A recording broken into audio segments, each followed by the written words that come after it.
Lembaga survei keliru berulang kali.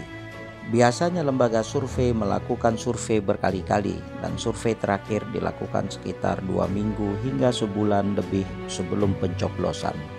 Pilkada di Jabar, Jateng, dan DKI menunjukkan lembaga-lembaga survei meleset sangat jauh.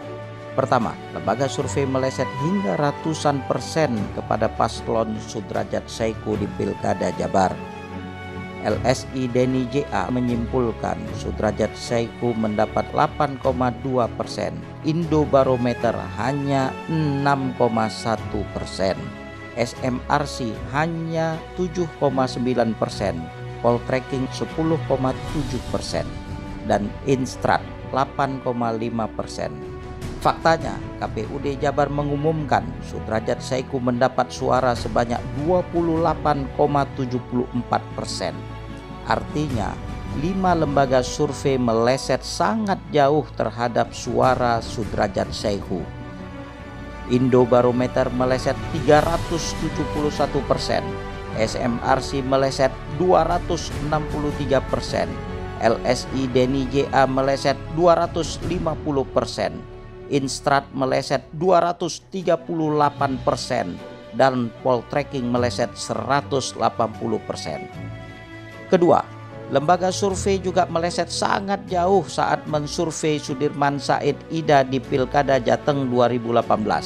LSI Denny JA hanya 13%, Indobarometer 21,1%, Carta Politika hanya 13,6%, SMRC Sudirman Said Ida mendapat 22,6%, Litbang Kompas 15%, Indikator 21%. Faktanya, KPUD Jateng mengumumkan Sudirman Said Ida memperoleh 41,22%. Artinya, semua lembaga survei meleset sangat jauh dalam mensurvei Sudirman Said Ida. LSI Denny JA meleset 217%, Carta Politika meleset 203%, Litbang Kompas meleset 174%, Indikator meleset 96%, Indobarometer meleset 95%, SMRC meleset 82%. Ketiga, Pilgub DKI.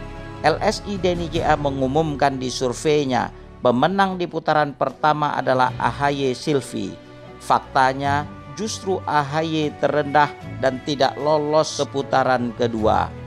Carta Politika mengumumkan Ahok Jarot pemenang di putaran kedua. Faktanya, Ahok Jarot kalah telak di putaran kedua. SMRC Anies Sandi menang dibanding Ahok Jarot hanya selisih 1%. Median hanya selisih 2%. Indikator politik hanya dengan selisih sekitar 0,8%. LSI Denny JA, Anies Sandi menang dengan selisih sekitar 9%.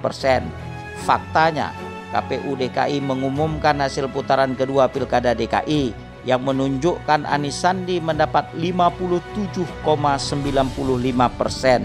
Tidak ada satupun lembaga survei yang memprediksi Anies Sandi menang dengan selisih telak hingga 2 digit lebih dari 15%. Menjelang Pilpres 2019, beberapa lembaga survei juga secara berkala berulang kali telah mengeluarkan hasil surveinya.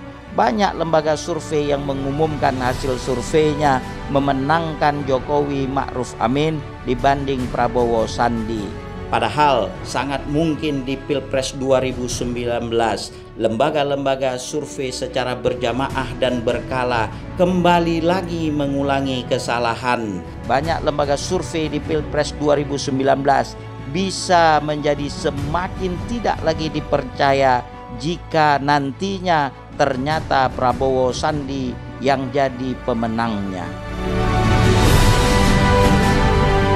Lembaga survei keliru berulang kali.